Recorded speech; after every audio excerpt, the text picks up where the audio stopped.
Me complace hacerles esta presentación. Esta información la recopilé de mi experiencia como trabajadora social en el área de intervención con familias de niños con desnutrición. Ok, ya para entrar en materia les voy a realizar una pregunta. ¿Cuáles creen ustedes que serían los aspectos sociales que influyen en la familia de un paciente con desnutrición grave? Quiero escucharlo. ¿Qué creen ustedes que son esos factores? Socioeconómicos, ajá. ¿Cómo cuáles? Pobreza. No escucho. Bajo nivel educativo. Familia matriarcal. ¿Qué otra cosa? A ver. Está muy serio para ver. Ok, bueno, vamos a ayudarlos un poquito. Como ustedes muy bien lo acaban de mencionar, está el bajo nivel educativo e informativo de los padres, es decir, donde no todos tienen el conocimiento de cómo alimentar a sus hijos de manera adecuada. La pobreza se expresa en este caso donde no hay recursos económicos para la adquisición de alimentos. La falta de acceso a los alimentos, esto lo asociamos con la inseguridad alimentaria que existe en este momento, donde podemos observar que no todos los alimentos los encontramos en los anaqueles. Tenemos dinámica familiar alterada, donde en muchos casos existe violencia intrafamiliar y una comunicación insatisfactoria. Y también tenemos, entre las causas inmediatas, una vivienda poco saludable. La vivienda poco saludable, todos conocemos que es un foco donde se alojan bacterias, donde podemos desarrollar enfermedades y esto pone en riesgo la salud del grupo familiar.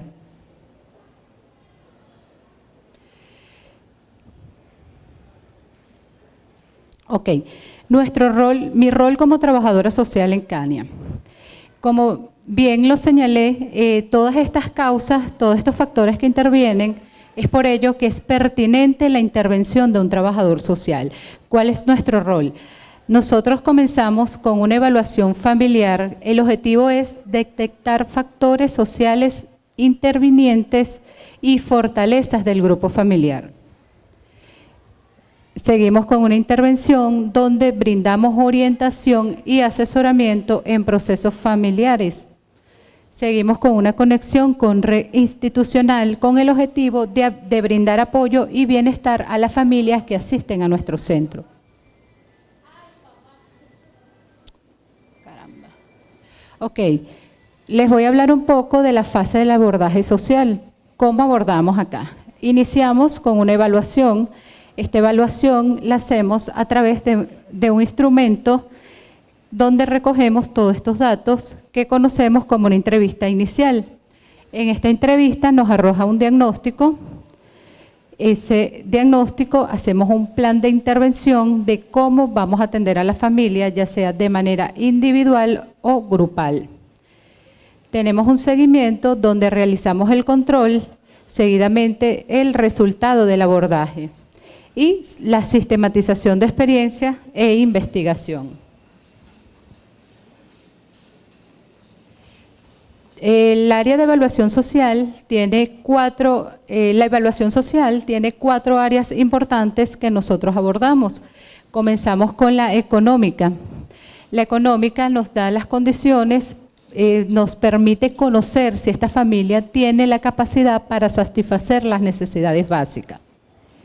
En la educación medimos un poco la escolaridad de los miembros de la familia, la capacitación y la experiencia laboral que tienen los padres. En el área de la dinámica familiar estudiamos un poco lo que son esos procesos y dinámicas de las relaciones familiares y las percepciones que tiene la familia sobre la problemática nutricional. El área físico-ambiental nos permite conocer las condiciones físicas y sanitarias de la vivienda y de la comunidad que pueden afectar la salud. Ok, les voy a hablar de la caracterización social de las familias de pacientes con desnutrición que encontramos acá en nuestro centro. Como pueden observar en la diapositiva, el 67% de la ocupación de las madres que asisten a nuestros centros son oficios, están dedicadas a los oficios del hogar. En el caso de los padres, la ocupación en un 58% son obreros. El ingreso familiar y su distribución, el 85%, perciben un salario integral, el cual el 85% es destinado en gastos de alimentación y el otro 15% lo distribuyen en transporte en otro servicio. ¿Cuáles son los diagnósticos del área social que encontramos nosotros acá en Cania en relación al área económica? Acá resalta familias con inseguridad alimentaria, con un 57%. Seguimos con ingresos económicos inestables, estas familias que trabajan la mayoría en el sector informal de la economía. Una alta dependencia económica, donde el grupo familiar depende de un solo sueldo, y el desempleo que sigue afectando. Estos son los cuatro principales diagnósticos. ¿Qué otras situaciones hemos encontrado en lo económico en estas consultas? Podemos observar el aumento de la pobreza en pobreza extrema a crítica, exaltación de los actos delictivos como algo productivo, población hambrienta en las calles de nuestras ciudades, hurgando en la basura en busca de alimento. Eso se ha incrementado, lo podemos observar cuando salimos, vemos personas en la calle. El incremento de juegos de azar, no sé si recuerdan que estuvo muy de moda el juego de los animalitos, la gente jugando, el ascenso de la economía informal y la subestimación del empleo fijo por razones de remuneración. Para muchas familias es más fácil trabajar en lo informal porque sienten que de esta forma pueden generar mayor ingreso que estando incorporados en el mercado formal. Dependencia de los beneficios alimentarios y aportes económicos gubernamentales. Observamos en nuestros pacientes la dependencia de los bonos de las misiones y esto hace que muchos no deseen incorporarse al mercado laboral. Pero tenemos la parte positiva, vemos que hay más familias que están innovando y practicando el emprendimiento económico.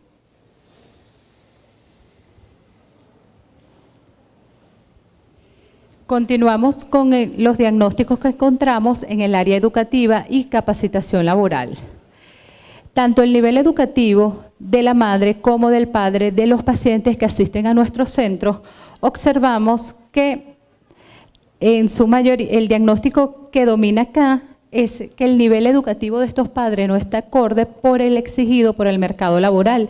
Conocemos que para lo que exige el mercado laboral mínimo es el bachillerato. Adultos del grupo familiar que están sin oficios definidos, que cada cierto tiempo cambian de un empleo a otro, y adultos sin experiencia o capacitación, que es el cuarto diagnóstico que domina. ¿Qué otras situaciones hemos encontrado en el área de educación y capacitación que nos refieren nuestros pacientes? Observamos que hay una disminución en la asistencia de los niños a las escuelas por falta de transporte público. Faltan a clase. Los centros educativos con comedores adelantan la hora de salida o paralizan las clases por falta de alimentos para su preparación. Los representantes en algunos casos no envían a sus hijos a clase por la falta de merienda o alimentos. En la dinámica familiar podemos encontrar los diagnósticos principales que nos aparecen en estas familias. Son parejas no incorporadas en programas de planificación familiar, es decir, pacientes que tienen niños pequeños y sin embargo no se están cuidando, no están utilizando ningún método anticonceptivo. hay madres solas o padres solos también. Existe un no reconocimiento de la problemática nutricional y comunicación insatisfactoria.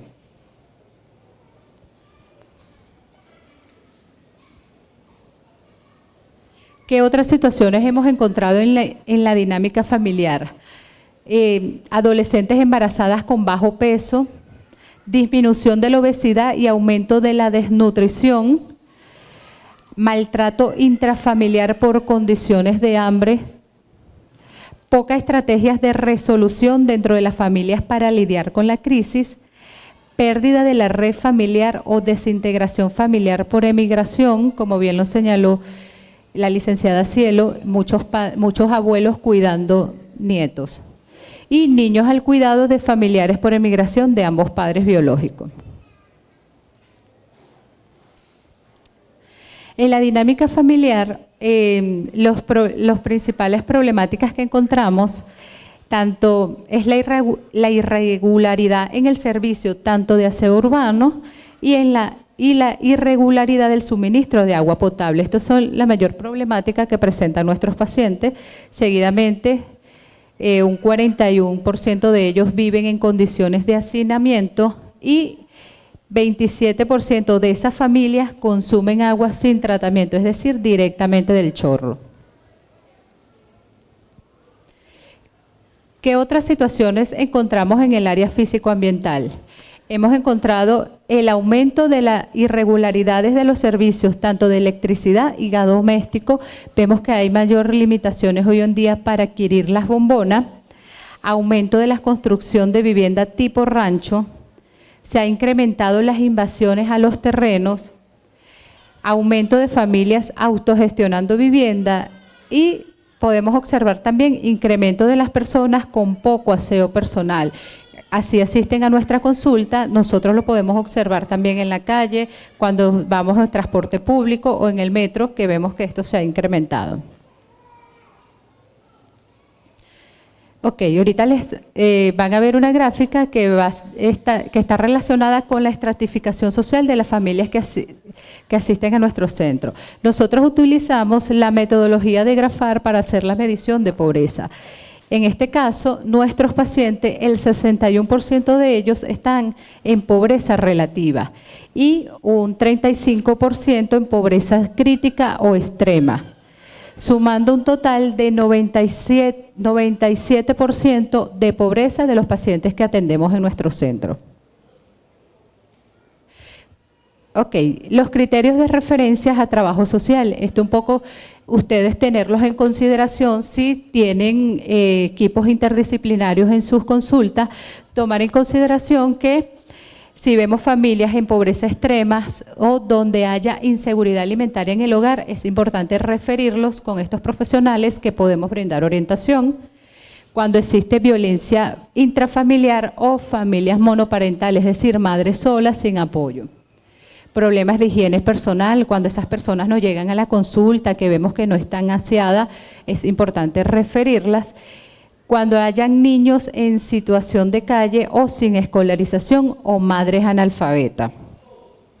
Seguimos con los criterios de referencia. Cuando observemos pérdida de la pareja, cuando este sea el principal proveedor económico, cuando vemos madres adolescentes embarazadas con o sin apoyo o con hijos menores, siempre es importante referirlos. Y desvinculación o desintegración de la familia, ya sea por desplazamiento, migración o pérdida de vivienda. Y integrantes o proveedores económicos con diagnósticos recientes de enfermedades crónicas o discapacidad. Nosotros, además de la intervención individual, también abordamos lo grupal, donde fortalecemos nosotros fortalecemos a nivel en esas consultas a estas mamás, comenzando en el área económica, que le brindamos fortalecimiento para la reorganización del presupuesto familiar, donde las orientamos, le damos herramientas para que incrementen el presupuesto. La promoción del incremento del ingreso familiar a través de emprendimiento económico e incorporación de los padres a actividades remuneradas, fomentos de alianza y red de apoyo interinstitucional con el fin de facilitar la autogestión familiar. En la dinámica familiar se trabaja un poco con la sensibilización de la familia ante la enfermedad nutricional y generación de compromisos con tratamiento nutricional. Fomentamos la lactancia materna con actitud positiva, brindamos fortalecimiento en la comunicación positiva y el buen trato familiar. También promocionamos la continuidad de los estudios de los padres que continúan estudiando, que se capaciten, que hagan cursos. Gestionamos lo que es la escolarización de los niños o adolescentes para que se incorporen al sistema educativo. Promocionamos las buenas prácticas de higiene en el hogar, brindándoles orientaciones en tratamiento en el agua de consumo, aseo personal y en el hogar. Y motivación para el logro de la distribución y aprovechamiento de los espacios de la vivienda. Nosotros brindamos en la atención grupal unos talleres que fortalecemos parte de esta consulta y está relacionado con el taller de presupuesto y economía familiar, fortalecimiento económico, donde las madres aprenden a hacer un oficio, donde les brindamos herramientas, donde ellas asisten a nuestro centro, las capacitamos y el objetivo es que ellos pongan en práctica lo que ellos aprenden acá, que generen ingresos y eso sea incorporado en los gastos de alimentos. Trabajamos también hogar y prevención en salud, fortalecimiento familiar, proyecto de vida y planificación familiar. Se hunde. Ya para cerrar, las consideraciones finales. El conocimiento y manejo de los criterios de referencia social permite detectar situaciones familiares adversas y derivar a la familia al especialista del área. La evaluación social de la familia del paciente con desnutrición actual grave es fundamental, ya que la multicausalidad de la desnutrición amerita este tipo de abordaje. Las características sociales de la familia de pacientes con desnutrición grave contribuye a definir plan de intervención que se debe ser cónsono con las necesidades familiares. El plan de intervención tiene que estar centrado en los aspectos económicos y físico-ambiental, ya que son áreas de mayor vulnerabilidad en estas familias. Gracias.